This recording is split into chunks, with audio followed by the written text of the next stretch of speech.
All right, welcome to another fun-filled episode of Geek Vice, the official podcast of holy crap, there was too much going on at San Diego Comic-Con. That is right. Good evening, everybody, and welcome to Geek Vice, episode 135, proving any vice with enough geek can become a virtue. My name's Morph. That man's Kip. Good evening, Kip. Good evening.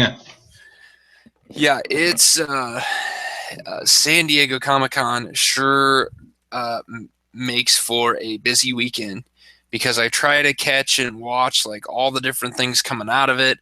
Then I miss stuff or didn't get time or forgot about it. Like it's like, oh, I need to watch this, and then it's 1:00 in the morning and I need to go to bed. So I'm like, I'll watch it tomorrow, and then I forget, and then I don't watch it until I get to work, and somebody goes, "Did you see that trailer?" Like, oh shit, I never did watch that trailer.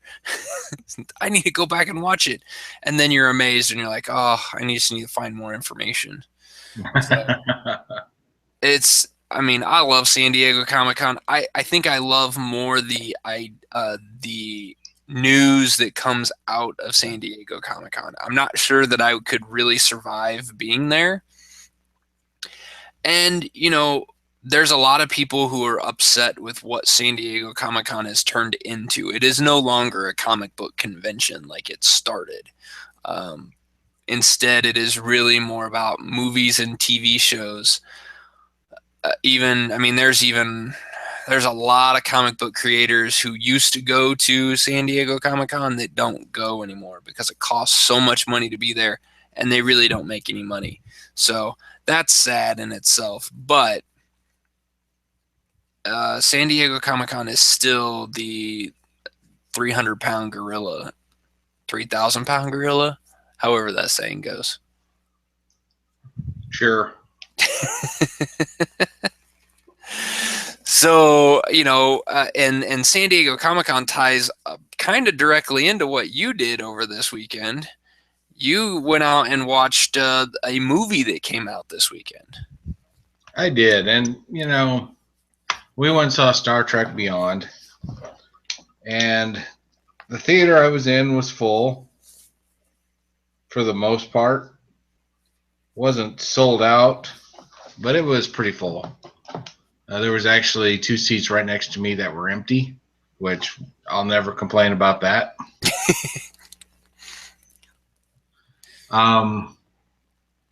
Short of it all, this was probably the best of the 3 J.J. Abrams production of Star Trek, in my opinion. That's what I've heard.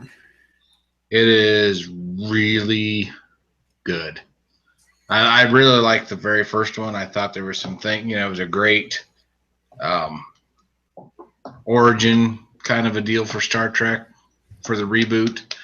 But I think this one just took it to another level. It was just that good. The universe that they've created, this had more of the appeal of the original television show where, they went to another planet, stuff happened, they had to save the day kind of a thing. Kind of what James T. Kirk was known for. Right. You couldn't help but stare at Anton Yelchin the whole time going, I can't believe that guy's gone. It's a shame. Right. So that's the sad part of the whole thing. But the good is the entire movie. It was just one of those movies where you strap in and you just go along for the ride. Start to finish, you were never bored. There was never downtime. It was just well done. Just really well done. And, I'll put it up there with some of the, the top movies that have come out in 2016. And I'll say I liked it as much, maybe even a little bit more than Captain America Civil War. Wow. Which got me to thinking, Captain America Civil War did $75 million on its opening Friday. Just that Friday alone. But this Star Trek movie only did $59.6 million over the entire weekend. And it got me to thinking, is it because, I don't know, San Diego Comic-Con's going on right now? It seems like the hotter it gets, the less people go to the movie. And then you brought up a good point. Maybe the numbers aren't as good because the second movie wasn't so great. Yeah. But yeah, it just made me think, this is a movie that could easily have done as well as Civil War, I think. It's good enough for people to have come out and seen it in droves, but people are not. I mean, it's doing well. People are going, yay, 59.6 million. I just feel like it could have done 100 million opening weekend, and I just think there's many factors that played into that. I don't Yeah. know. What do you think? No, I actually think you're not far off. Like, I think you could be onto something here. And, that's kind of why I mentioned that San Diego Comic Con is the 3,000-pound gorilla in the room. This is this San Diego Comic Con draws so much attention, whether you're there or not. I mean, honestly, I even kind of forgot that Star Trek was opening this weekend. Like, and I wasn't going to go see it opening weekend anyway. I have way too much stuff to do and so little free time to go sit in a movie theater anyway. But that's not the point. It's the point that it kind of got overshadowed by San Diego Comic Con. And this was probably one of the more subdued and less hyped up San Diego Comic Con. There's always big news that comes out of this convention, but this year the hype about big news seemed to be less. You knew that what was going to be coming almost ahead of time, and the fact that Star Trek, it really had two things going against it. One, the last movie was not well received. So that's always going to bring your numbers down. But then also, I really do think with people just, and maybe it was even the marketing, because I don't even remember seeing commercials and stuff for it.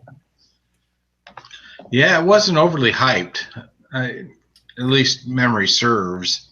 Yeah. I don't remember seeing constant commercials for it.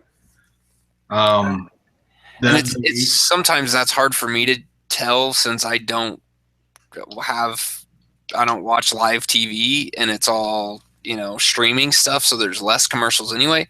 But even with some of the stuff, I mean, hell, just watching YouTube, you'll get commercials for movies. And I watch a lot of stuff on YouTube.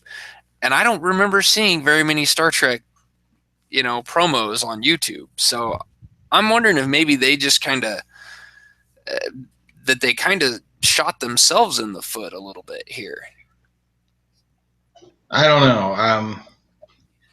If you're counting on, the people who check Rotten Tomatoes and things like that, it's ranked really freaking high on there, 84%. Which is huge.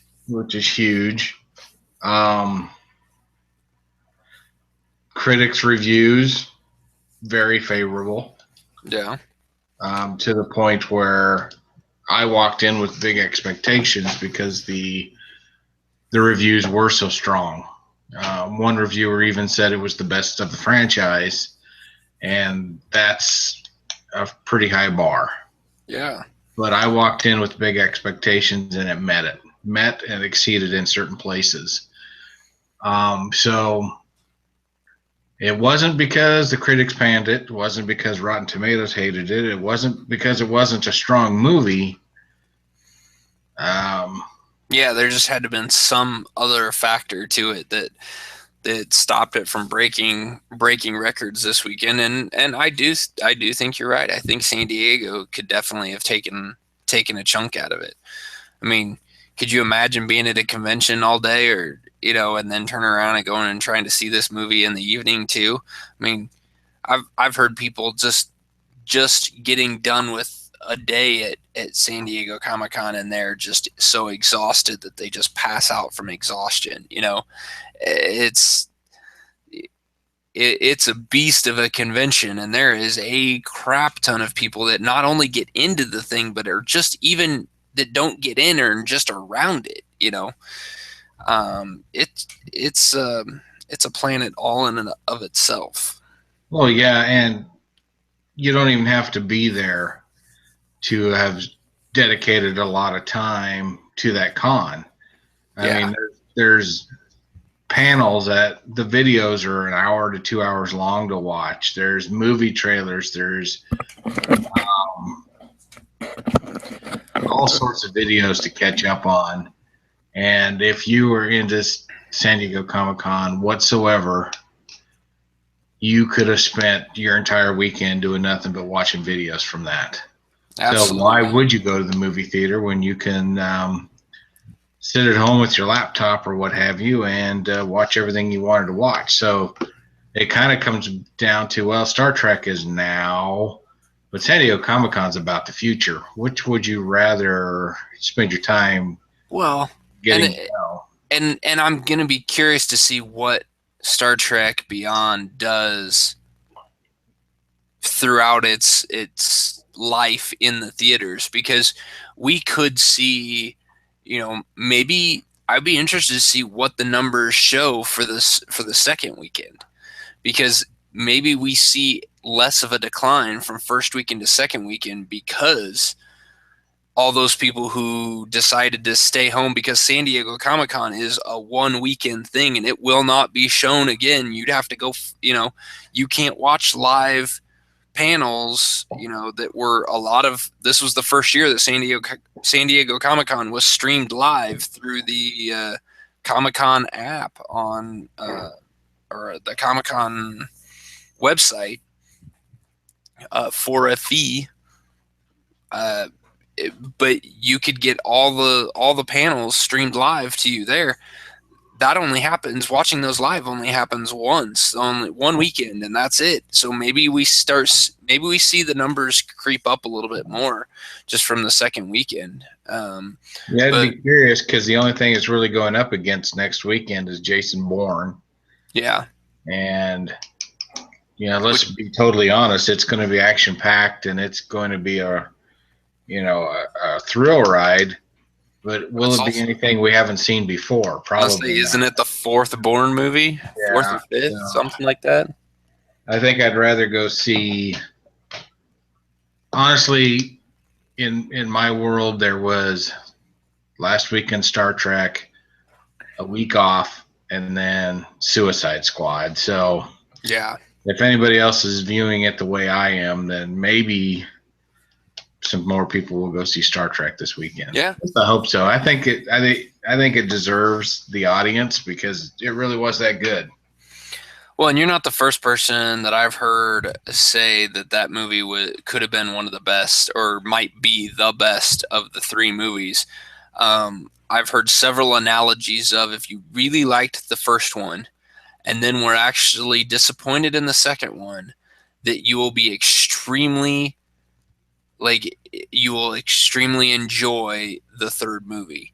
And that is, it's an interesting idea, and I wish it all the luck in the world. I'll see it eventually, but I won't be going to the theater to see it. But that's See, not you're part of saying the much. problem. That's not saying much for me. But I will say there is, over the weekend, I did get out of my house and go do one thing. Oh yeah. Yeah, we had another session of our D&D campaign there, Mr. Kip. Oh yeah, I did see you out and about. So, oh my goodness, this week was amazing. Honestly, this was probably the best. This was probably the best session that we've had. Well, in this campaign, it is the best we've had so far. Should we tell Shannon it was because he wasn't there? Oh yeah, yeah. So Shannon, I hope you're listening to this. I need to send you a text. We have a new date for the next session that I need to get to you. Um, so if you listen to this, you should send me a text so I can get you that information. But yeah, we had Shannon's character. Shannon was the only one in our group not able to make it. He plays Wolf, and his character went down to one hit point from a couple critical hits against him, but he did not go down. He survived with 1 hit point. We were able to get him back, and my character and your character kind of took the forefront of the battle and laid waste to some guard drakes and some kobolds. So that was fun. We got to battle a villain that we had experienced. Some of our group had experienced. It was before you had joined our group. Yes. And so you didn't get to run into this bad guy before, but it was a bad guy who took down our paladin in basically 2 hits.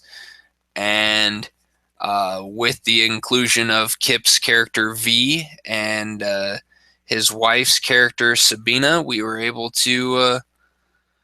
actually able to take him down, and along with a few other people. We did almost lose 2 characters. My character was my character was half of a roll away from being all the way dead. I had failed 2 saving throws, death saving throws, and on the 3rd roll, it rolled, and it was either a 1 or a 7. It was something that was going to be a failure, and it just rolled just off my paper enough to roll it over to a 17, and so I had a success. And on the next turn, I was able to get a healing potion pumped down me, so I didn't die. But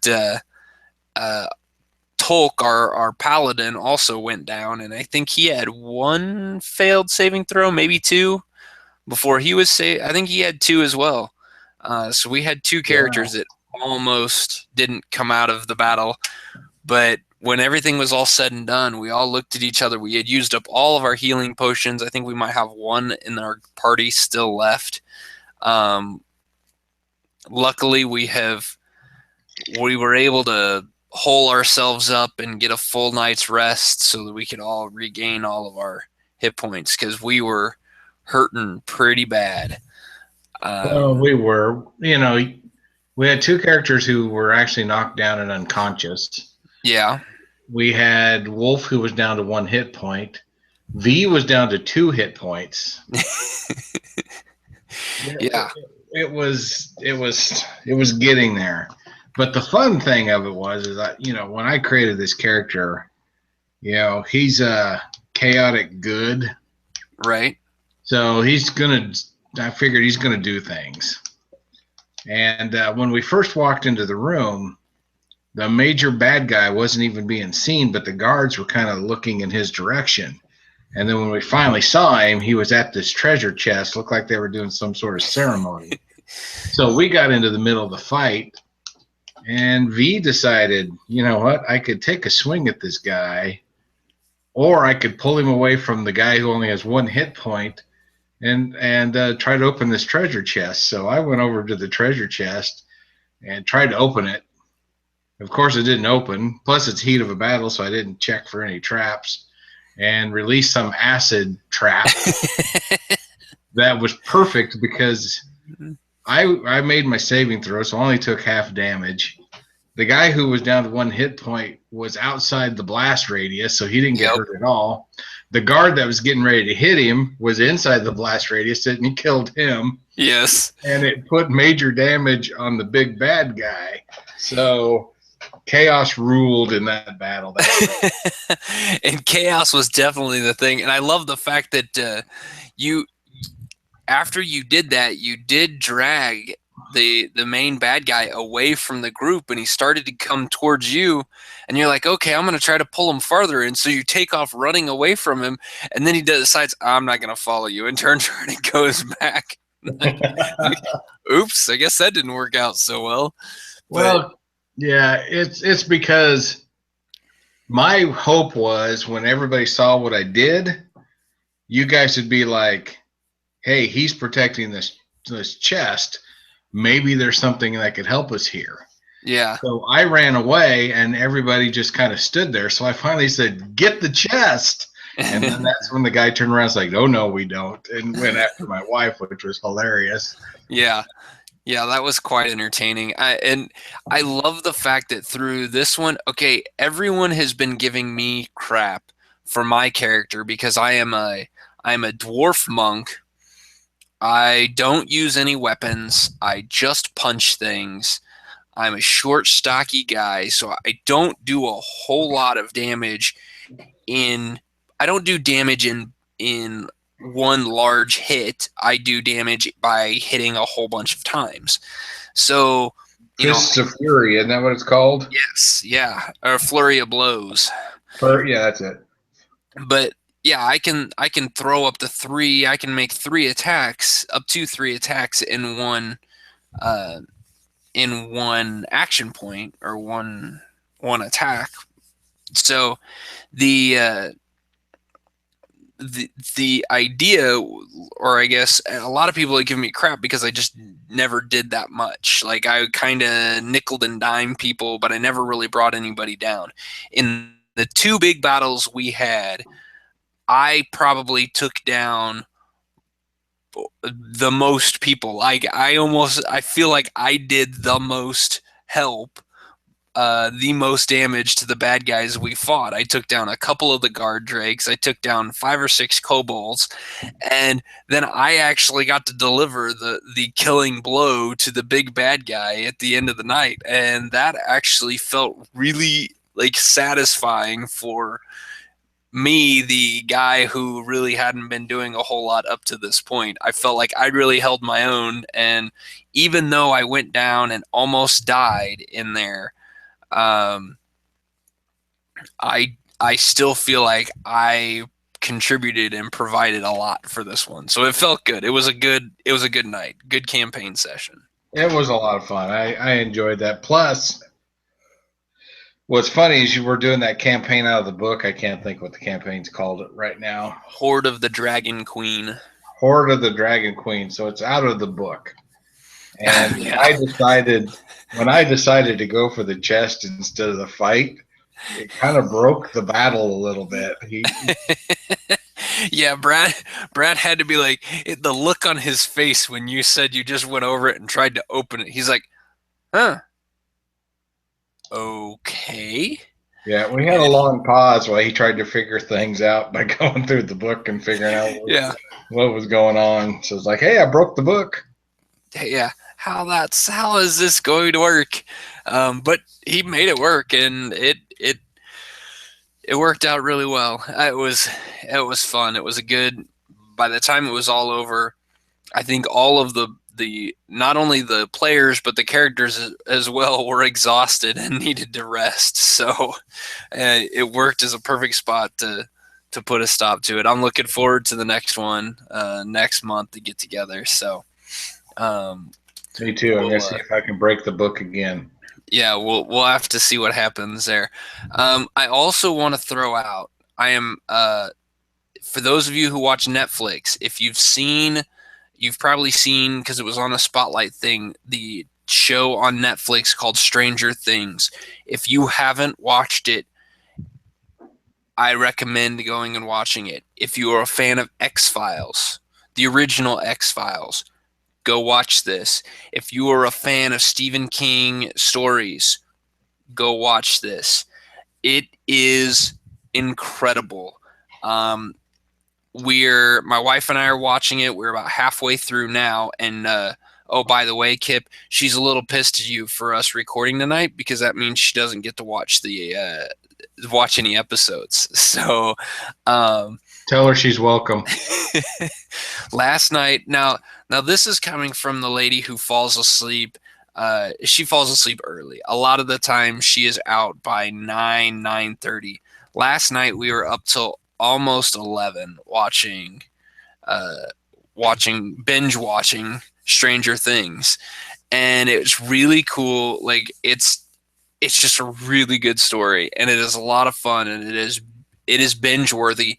The nice thing is, this season is only 8 episodes. I guess that's good and bad. It's bad because it is going to end quickly, but it's good in that um, it's not going to drag on for too long, and I'll be able to finish it here soon. So Sometimes when you get into those, like I think the Blacklist is like 22, 23 episode long in a season. It makes it hard to keep that momentum and that suspense and drama going for that long of a period for 23 hours. But an 8-hour show is perfect in my opinion. So I can't wait to check it out. It sounds like it. Well, you're like the third person that's told me that it's fabulous, and I need to check it out. yeah, yes, you do. Um, yeah, and once you watch it, we'll do a big review on here for it, and maybe, just maybe, I'll even record my wife's opinions of it. So we'll see. That'd be crazy. So, all right, that enough of our stuff. Let's get into San Diego Comic-Con here. So All right, let's do this thing. we're there is no way that we're going to be able to cover everything that came out of San Diego Comic-Con. So we have a few things that we thought were really highlights of this, and we've got them broken up between movies, TV shows, and comics. Again, very little on the comic side of it. A lot of it's movie and TV shows.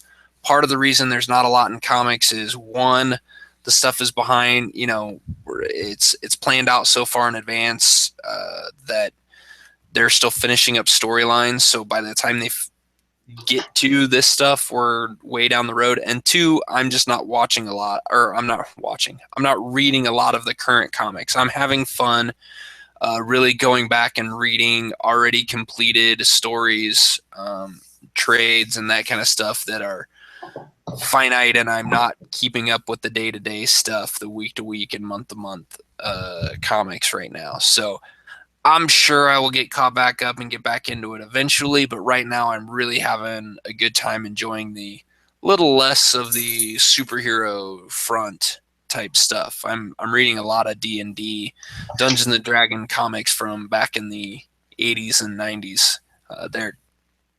They're just a lot of fun. So, and they're really long, like 200 and some pages. So, Damn. yeah, makes it nice. But into movies. Let's start with DC, Mr. Kip. Well, we got a couple of big trailers on the movie front. We got a Wonder Woman trailer. Your thoughts? When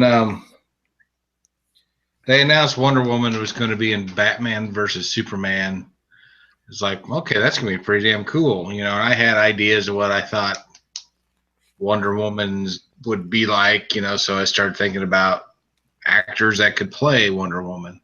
And when they announced Gal Gadot, I was disappointed. I'll be honest.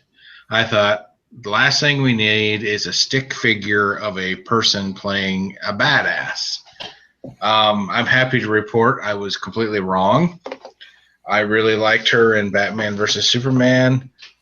And with that said, I think this trailer looks really good. It really makes me want to see this movie. Chris Pine is a good addition. Yeah. I think he's going to bring enough levity to it that, movies like that need. I really like the way they CGI'd her rope. Yeah. The lasso of truth or whatever it's called. Reminds me of the comic book. Yeah. Gal Gadot comes off as a very strong presence. You don't see the wafer thin supermodel look that pops into my head when I think of her. Mm-hmm. So I have to cast that all aside and just take it for what it is, and that is it looks like it's going to be a very good telling of the Wonder Woman origin. And I will even say that the part that struck me the most was the fact that it's a period piece. So this trailer sets up the movie to be almost like the first Captain America movie. Yes. Taking place in what looks like World War One? Maybe no, two, probably two, with the way those planes were set up. I don't know. It felt like it was like in between.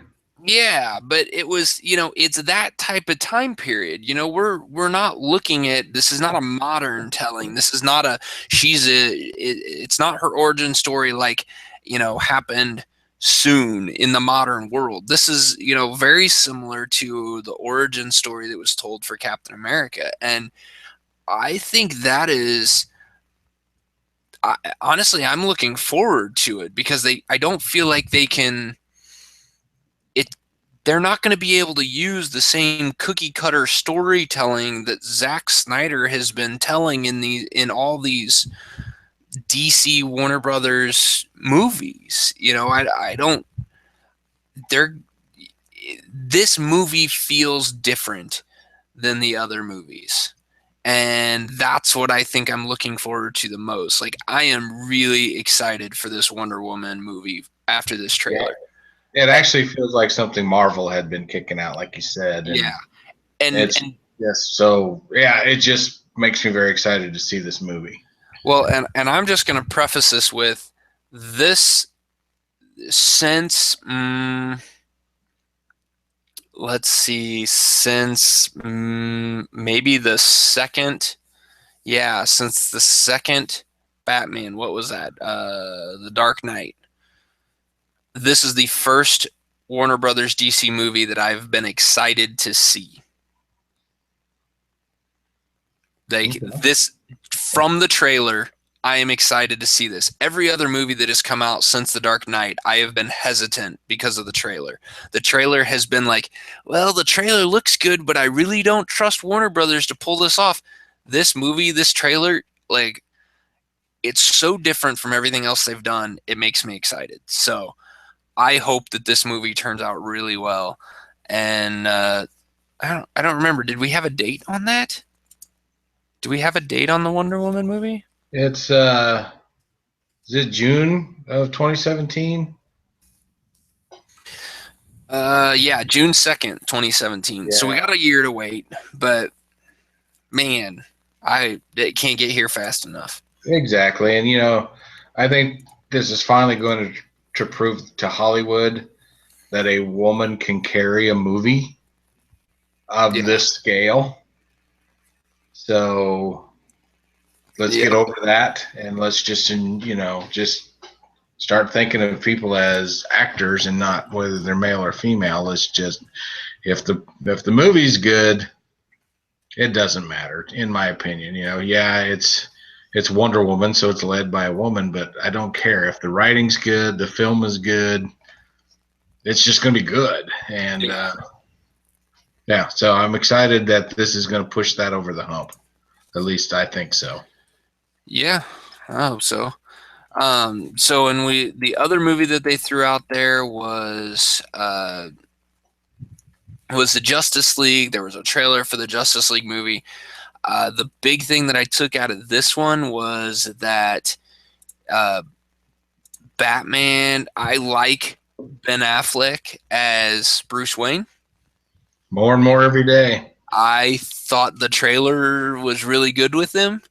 Um, like I really like the way he's playing him. I also will say that I enjoyed the portrayal of Barry Allen. That I liked the scene in the trailer where uh, Ben Affleck throws the batarang at Barry Allen, knowing that he can move out of the way, and Barry kind of the way they slowed it down, and he just kind of like Barry watches it go right in front of him, turns to the side, looks at the batarang, and then looks quickly back at Bruce Wayne and goes, "Huh," and then catches the batarang and just looks at him and then Ben Affleck tries to sell him on the idea of joining the Justice League. Barry Allen's like all in, and Bruce just kind of looks at him like, "That's it? Like you're gonna help?" And he's like, "Yeah, I need friends." like, like that part of that trailer just made me that I actually laughed out loud when I heard that. I'm like, you know what, this, you know, I will not. I will say I am still hesitant that this movie is going to work, but because this trailer is not different from the other trailers that they've put out. This movie is not that far from the failure that I will say the failure that was Batman vs Superman. I did not enjoy that movie. Not as much as I should have for what that movie could have been. Exactly. For the potential that was there. So I'm still not sold on whether or not the Justice League is going to be a successful movie or not. But I will say the trailer was at least a lot of fun to watch.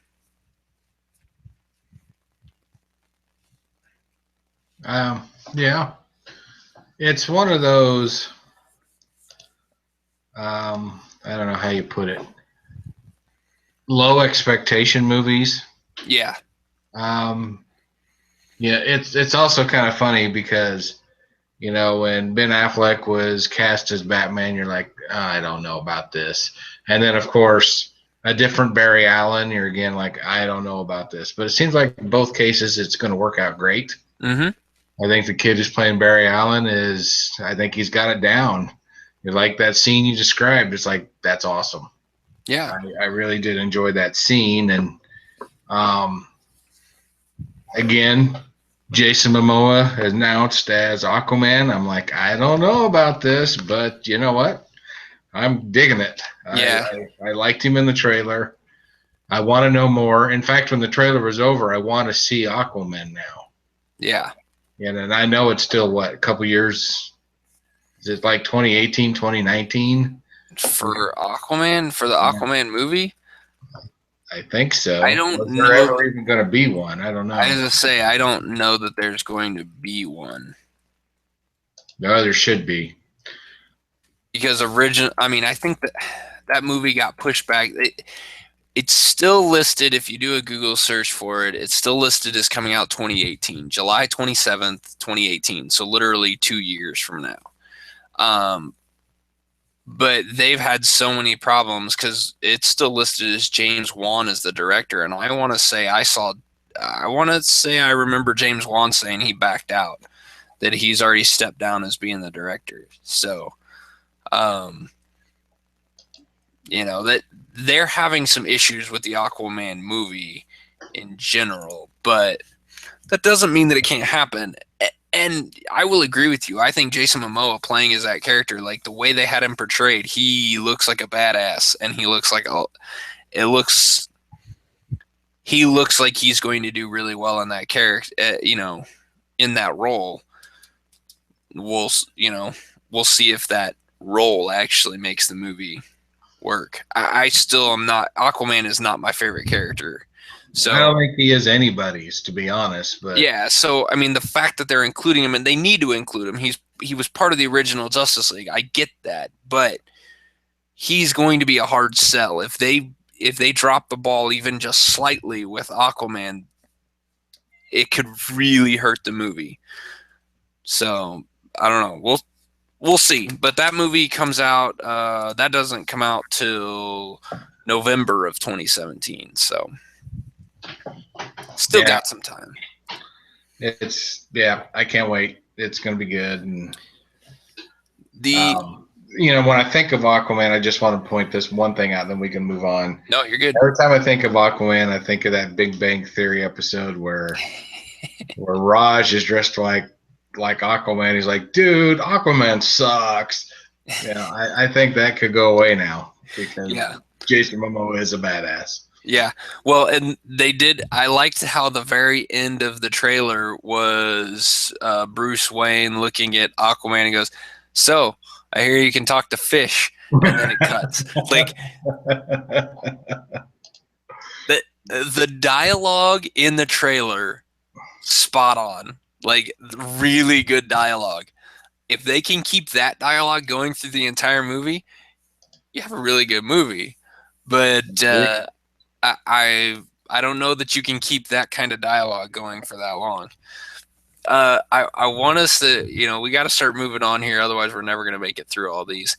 I want to point out one other trailer, and that's the second trailer for Doctor Strange.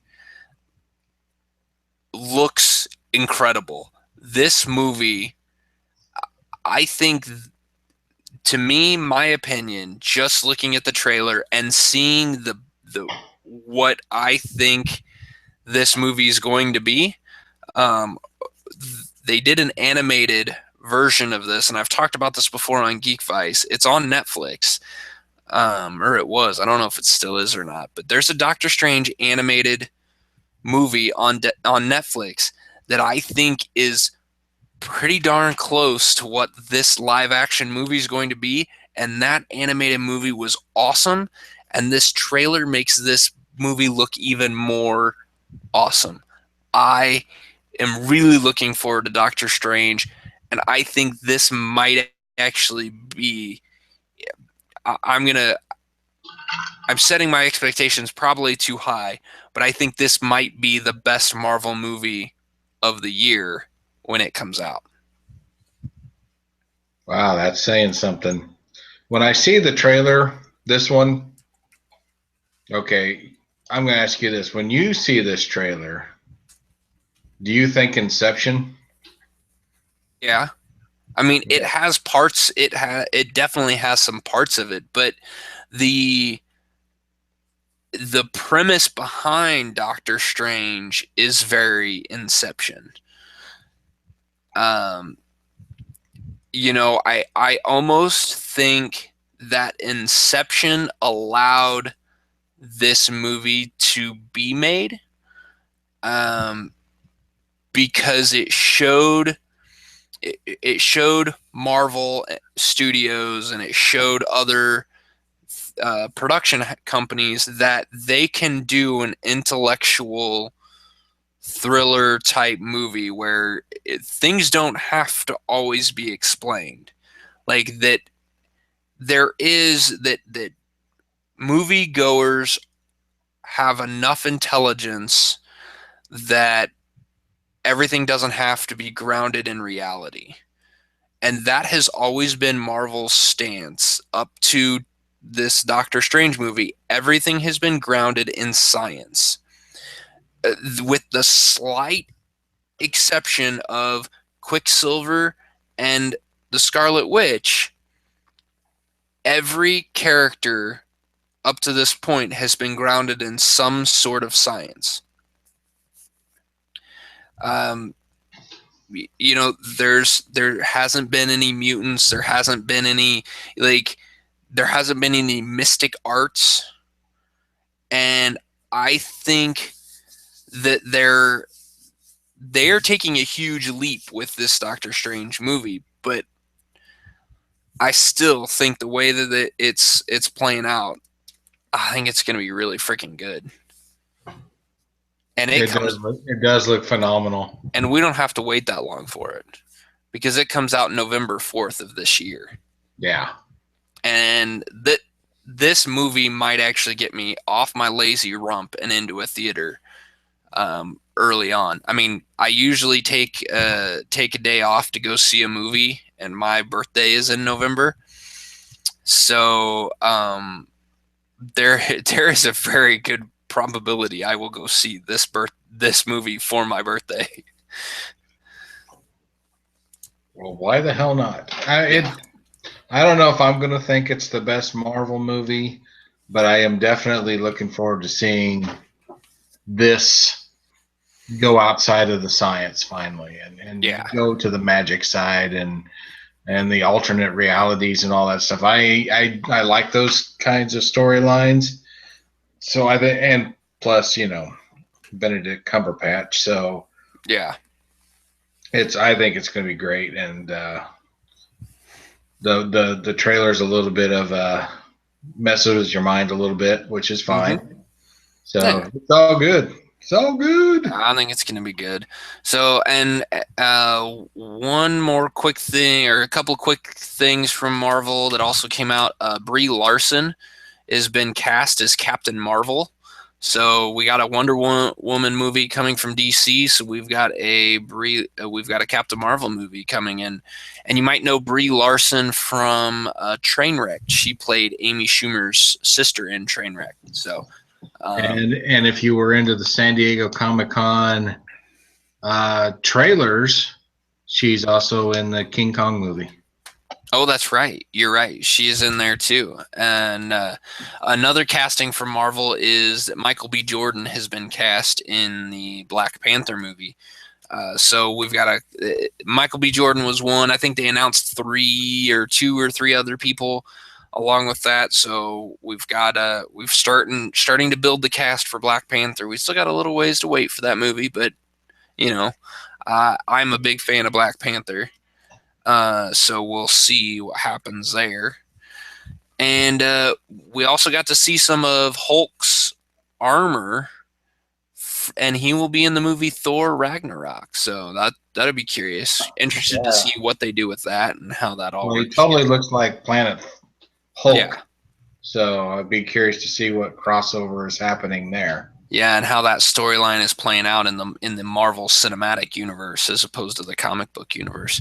So, and then the last movie trailer that we got to throw out there is you had already mentioned it once. King Kong is back.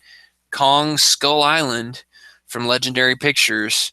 That trailer, it actually looked really good. I'm surprised how interested I am in seeing or at least seeing more of that movie. Whether or not I'll see the movie, I'm not sure. Um, but it looked pretty good from the trailer. It does look really good. And the first thing I noticed about it was, doesn't the beginning feel like a Michael Bay movie? Yeah, That it was like, oh, this is awesome.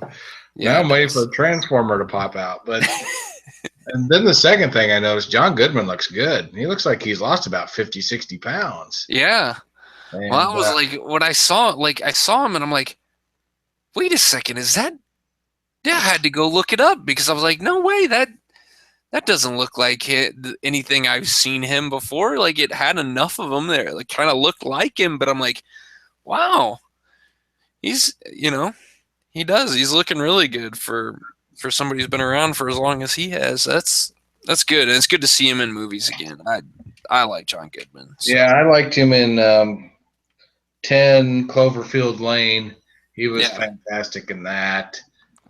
I wasn't all that excited to see another King Kong movie, but then I saw the trailer and now I'm intrigued. I yeah, really like that shot of King Kong with the sunset behind him. That yeah. hell yes. That did I look want cool. that as a poster on the cube wall at work or something. Oh, I'm sure it'll be up there soon. Keep an eye out for it. So, we also had some TV show announcements, and the first one I want to throw out there is not from Marvel or DC, but is from Stars, and this is a TV show called American Gods. It is based on the novel by Neil Gaiman, and it is a Hugo and Nebula award-winning novel. And this, for those of you that don't know, um, Neil Gaiman has also wrote the Sandman comic books, which were just groundbreaking in kind of the concepts that he was touching on. And so this book kind of is similar in that same idea that uh, the premise is that the there are the gods and mythological creatures exist because people believe in them, and that the more people believe in them, the more powerful they are. Um, but in this day and age, these these gods, these old gods, have lost some of their powers because people have stopped believing in them. You know, they believe in less, and new gods have risen up, and the new gods reflect America's obsessions with media, celebrities, technology, drugs, so on and so forth. And so it's this kind of almost battle between gods, but in a more but it's so much more than that. Um, God, the trailer just looks really good, and Neil Gaiman is one of my favorite writers. So I am really looking forward to see what Stars does with this, and so much so that I got to find a way to be able to watch it since I don't have Stars. I think I might actually have to purchase the Stars app for my Roku, or just look to see if I can't purchase this through Google Play Store or something like that. So, re- looks really good, and I'm super stoked to see this thing come out.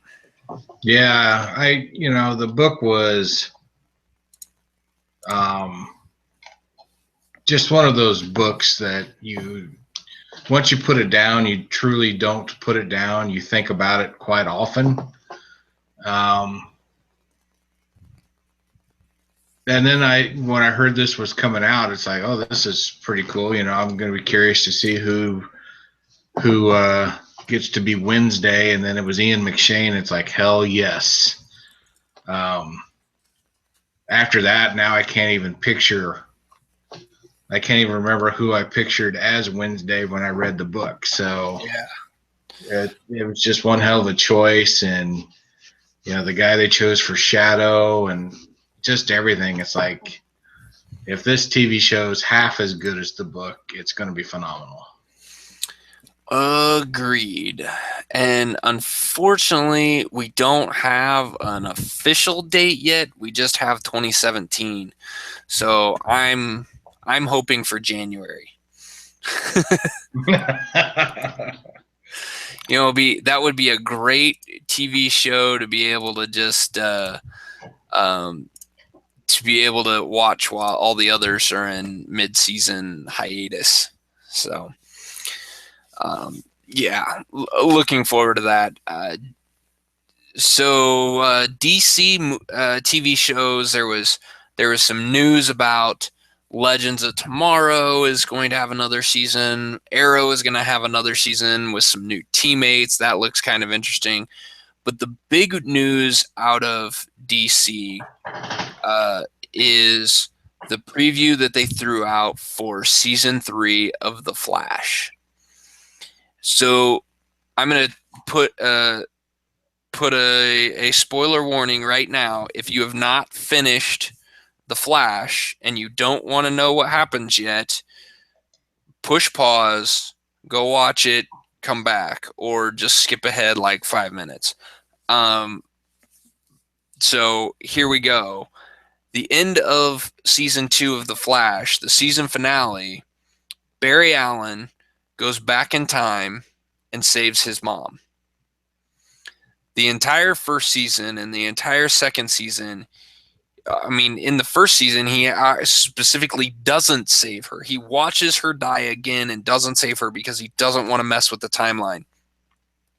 The end of the season finale of season 2, he goes back and saves his mom and says, screw the timeline. I don't care. And he just wants to be happy.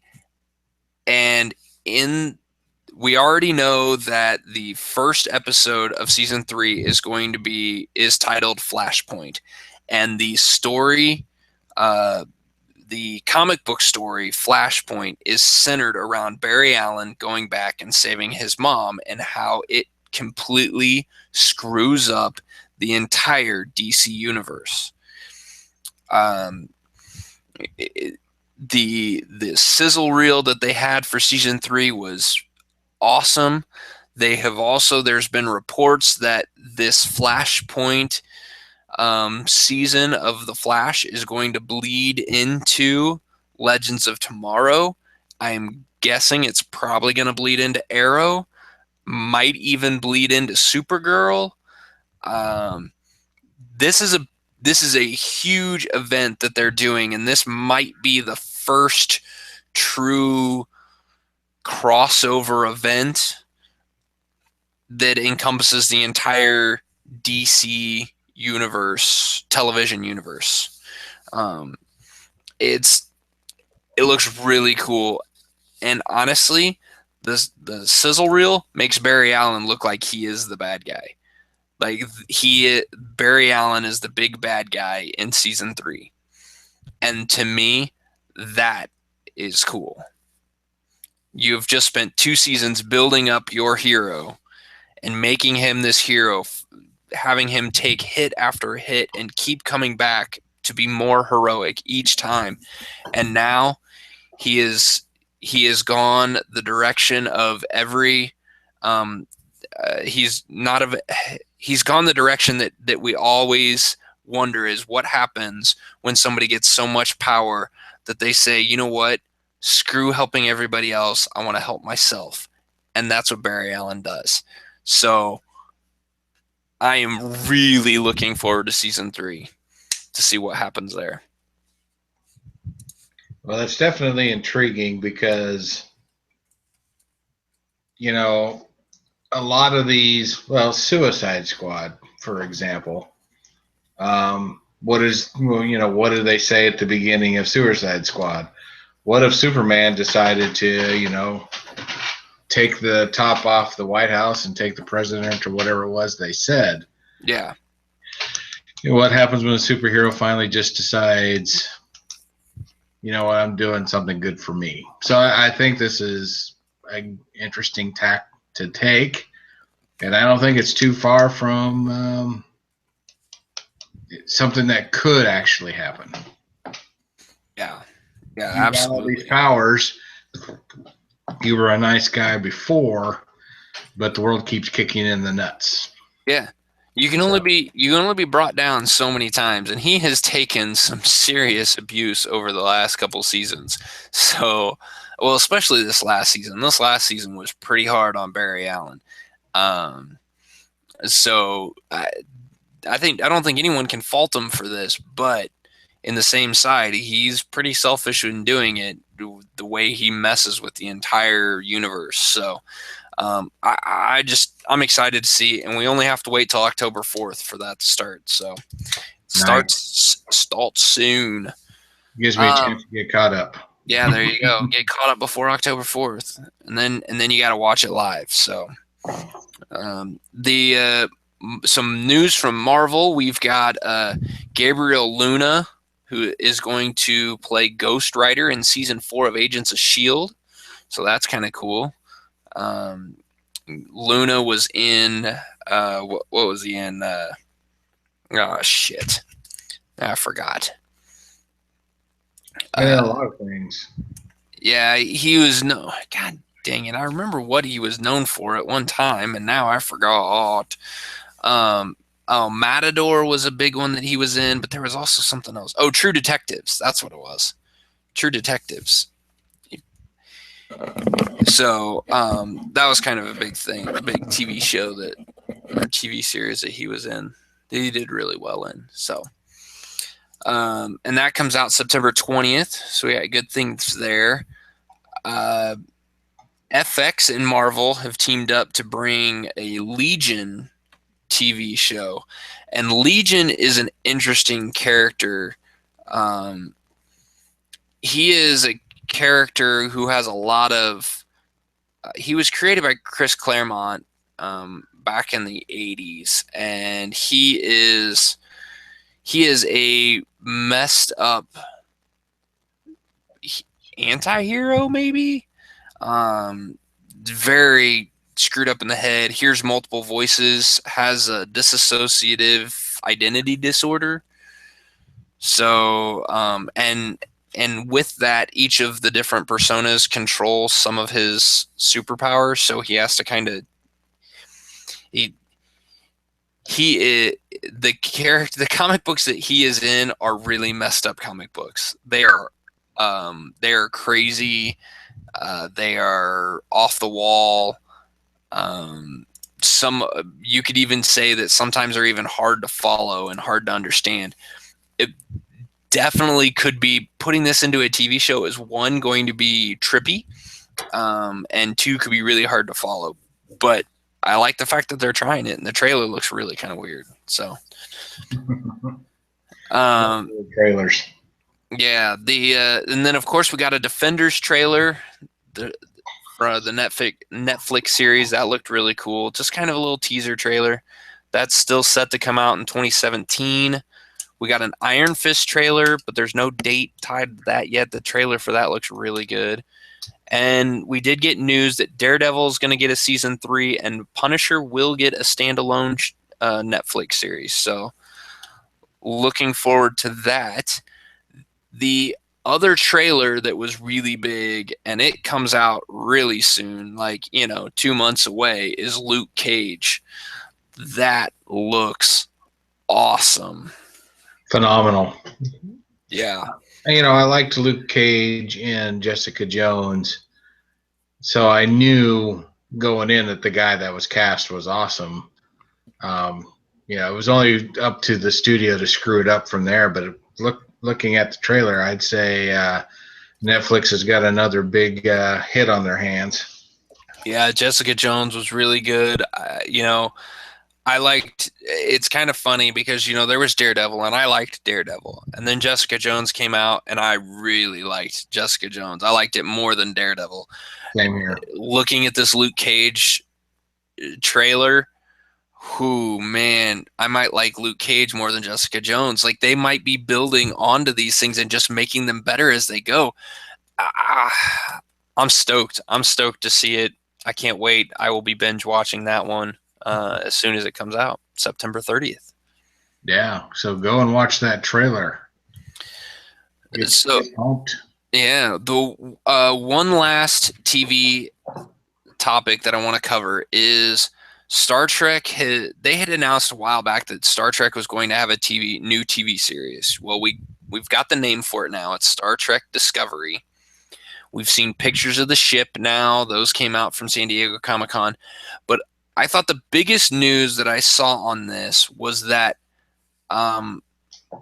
had really nothing to do with Star Trek itself and more on the way they're telling the stories. So this show, this Star Trek TV, Star Trek Discovery, is not going to be episodic. The episodes will not be episodic like we've seen in the past. The length of the episodes will be based on the story and not the commercialization of it. This will be shown on CBS and then will be put on CBS All Access and then later Netflix. So, and it's going to start in January. The part of this that I think is the most intriguing is the fact that it's not going to be episodic episodes. So, and think of watching something like The Blacklist versus watching Daredevil, or Stranger Things. X-Files versus Stranger Things. X-Files is very each episode told a story. There was a little bit of carryover from each one to kind of tell you a grand story. You look at the Netflix model of things, and it's here are the episodes, here's the season, and it tells a full and complete story. You look at Daredevil, you look at Jessica Jones, Daredevil 1 and, season 1 and season 2. At the end of the season, the show is done. There are potentials to keep going, but the story is complete within a single episode or within a single season. And the episodes are like, they don't have to be just a 42-minute add in commercials that is now an hour-long TV show. You see this the most. I didn't notice it so much with Daredevil and Jessica Jones, but you look at Stranger Things, there are some episodes that are only 30 minutes long, and then there's some that are over 60 minutes long. Like, and that's without commercials. Like, I'm interested to see how CBS pulls this off and how they get away with it.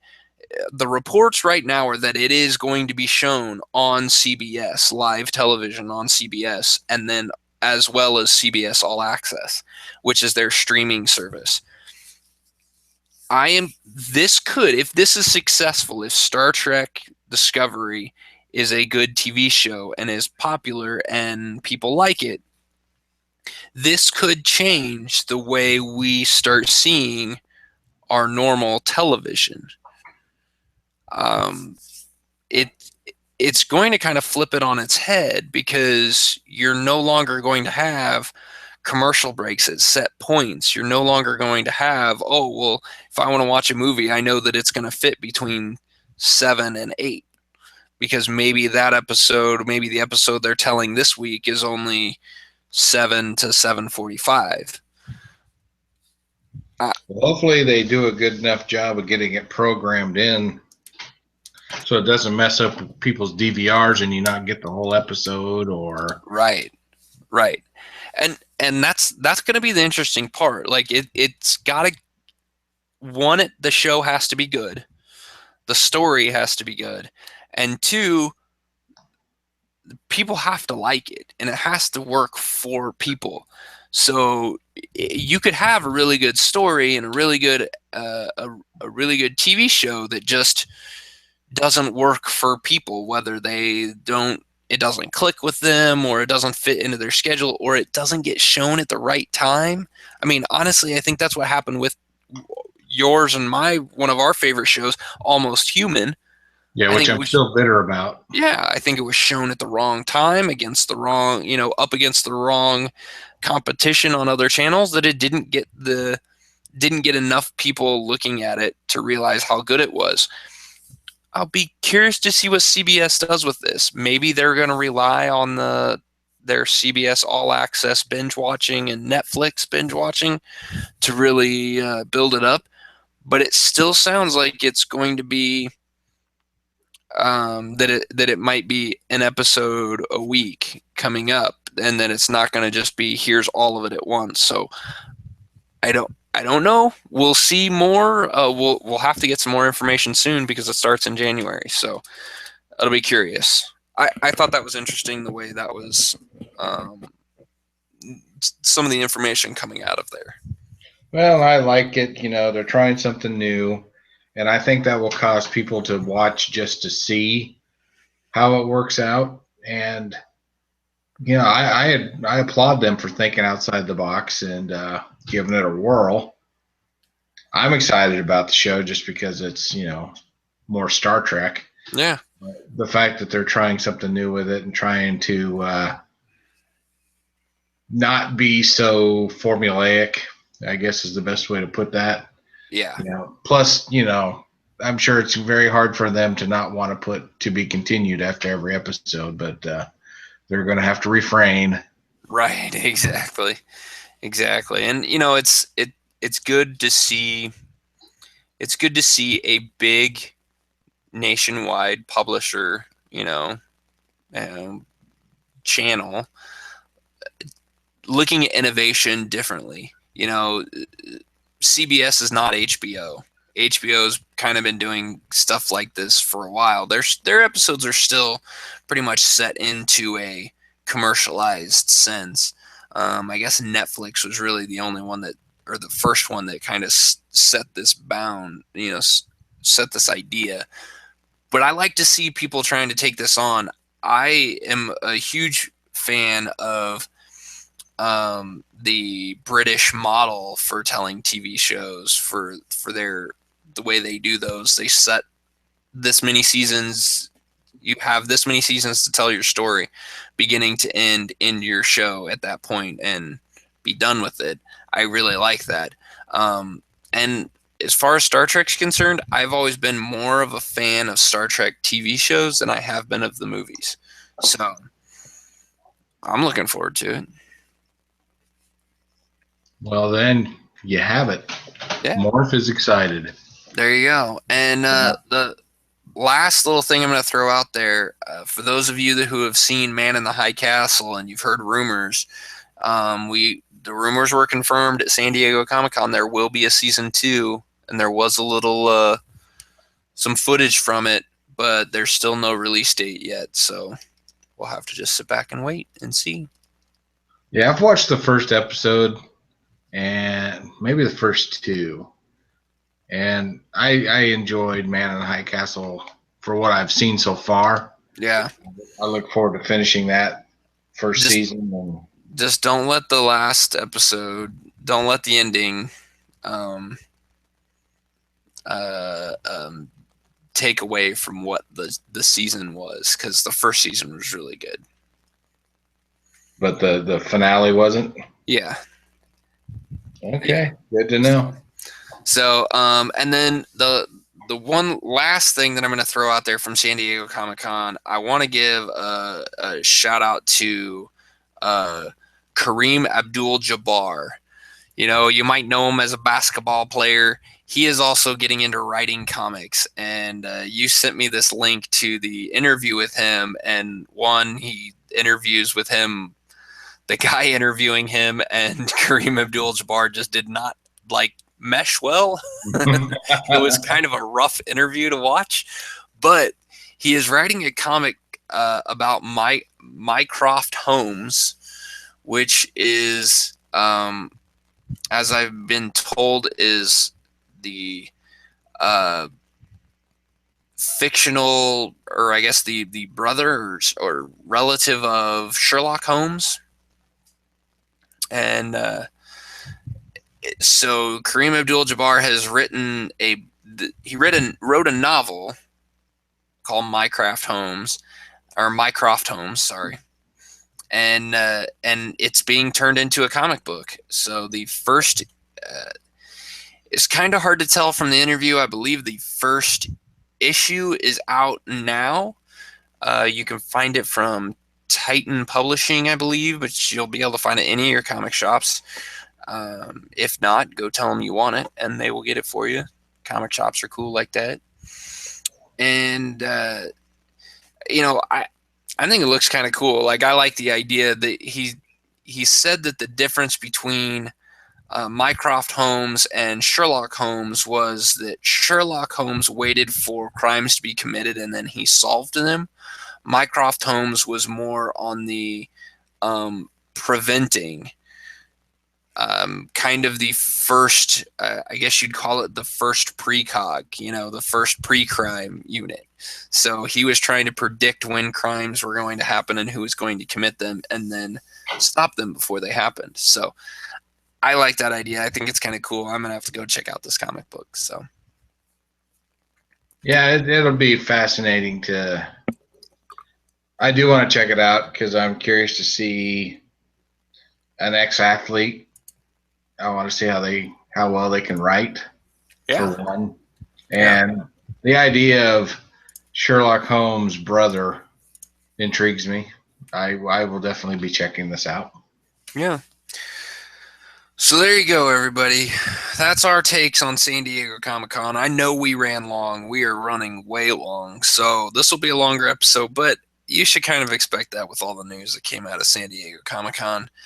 But you can still always go find us on our blog at geekvice.blogspot.com. You can also follow us on Google Plus and Facebook. Go to facebook.com/geekvice.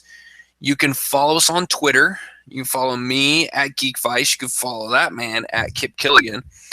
And you can also go to our YouTube page. If you like or want to listen to these live when we record them and join us live, there's two ways you can do it. One, go to our YouTube page and subscribe to our YouTube page and sign up to get notifications. It's just a check mark box when in the settings when you subscribe. And or you can go to our Google Plus page and like us there, or plus one us, or whatever it is, so that you can get updates on those on when we go live. And YouTube works really well because my phone went off as soon as we hit record here and went live. My phone gave me a link right to the live showing of our recording. So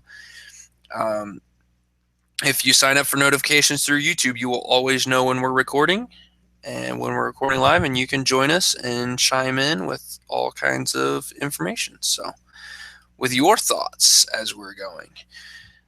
And of course, you guys can always reach us at geekvice@gmail.com. You can email us with your comments, topic suggestions, ideas, or just tell me that I'm a complete idiot and I need to stop talking. So anything else you got there, Kip? No, I think we've blathered on long enough. There you go, everybody. So Thanks for listening, and we'll see you next week. Laters.